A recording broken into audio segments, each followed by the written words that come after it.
Hello દોસ્તો, હું એક સ્ટોરી કહું, જોરદાર સ્ટોરી है મસ્ત. એક ભાઈ હોય, સારી એવી કંપનીમાં નોકરી કરતો હોય, 50,000 પગાર હોય ભાઈનો.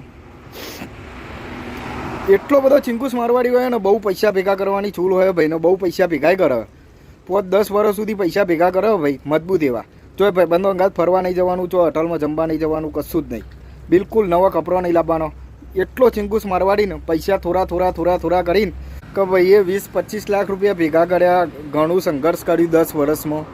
10 વર્ષ સુધી પૈસા ભેગા કર્યા ને ભાઈને પછી એકદમ છાતીમાં દુખાવો ઉપડ્યો તો ડૉક્ટર જોડે ગયો. ડૉક્ટર જોડે નોર્મલ ડૉક્ટર જોડે ગયો. બહુ હાઈફાઈ જગ્યાએ ના જો કે હાઈફાઈ ડૉક્ટર હોય તો પૈસા ખર્ચી જાય, એટલે હાઈફાઈ ડૉક્ટર જોડે ના જો, નોર્મલ ડૉક્ટર જોડે ગયો. ડૉક્ટર જોડે જઈને કીધું કે મને અહીંયા દુઃખ હ સાહેબ. તો સારું ડૉક્ટર કે એ દુઃખ તો ગોળી લઈ જાઓ.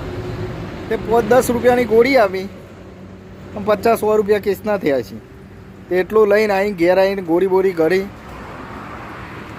સારો દુખાવો બંધ ના થયો. પાછો કે બધા ભાઈબંધોની સલાહ લીધી કે મને અહીંયા દુઃખ સારું કરું, તો કે સારું જવું પડશે તારે. કે એક કામ કર, તું સારા ડૉક્ટર જોડે જા, થોડા ભલે પૈસા તો હોય પણ તો જિંદગીનો સવાલ હોય. તો આ વખત ભાઈએ સારા ડૉક્ટર જોડે ગયો, ડૉક્ટરને બતાવ્યું. ડૉક્ટરે કીધું કે ભાઈ MRI કરાવવું પડશે. આમાં અંદર તો શું થયું ખબર પડે, હૃદયની કોઈ બીમારી હોય તો. MRI કરાવ્યું ભાઈએ, કે રિપોર્ટો કાલે આવશે. તે કાલે રિપોર્ટો લેવા જ્યો ભાઈ. કાલે જો ને તે ડૉક્ટરે કીધું કે ભાઈ તમારે કે હૃદયમાં હોલ ઓપરેશન કરવું પડશે. તે પેલો તો હતો ચિંકુસ મારવાડી ભાઈ, કે ચેલો ખર્ચો આવશે, કે 20-25 લાખ રૂપિયા આવશે. મારા હારા કે આખી જિંદગી મેં મહેનત કરી, મજૂરી કરી, ભેગું કર્યું, અને એમાંય પાછું રિસ્ક. એમાંય કે કોઈ નક્કી ના કહીએ કે સક્સેસફુલ જાય કે ના જાય. ગણીને તમારા જોડે અમુક 20-25 દાડા આવ્યું ભાઈ. એવો કન્ફ્યુઝ થયો ને જોરદાર. એટલો ચિંકુસ મારવાડી હતો કે મળવા દે કે ઓપરેશન ઉકા કરાવવું. આમાં 20-25 લાખ રૂપિયા ભેગા કર્યા. તે કે હું અત્યાર સુધી ઉડાડ્યા નહીં, કશું કર્યું નહીં.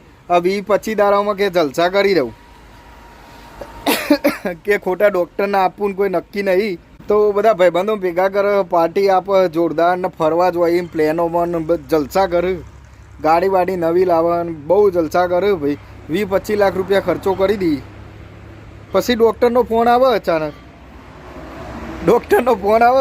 ડૉક્ટર કે ભાઈ કે સારું થોડી મિસ્ટેક થઈ જાય અમારા. કે પેલો રિપોર્ટ આવ્યો હતો ને, એ તમારો નહોતો ભાઈ, બીજા પેશન્ટનો હતો. તમારો તો કે સ્નાયુઓનો દુખાવો હતો. એટલે કુદરત તમને જાણે આપવાનું, જેટલું ભેગું કરાવવાનું ને જેટલું તમને આપવાનું ને એ બધું નક્કી જ હોય એમ. એનું માનવું સારું જ હતું કે અત્યારે ભેગા કરેલા પૈસા કાલે મારે કોમમાં ગયરો થવું ને એ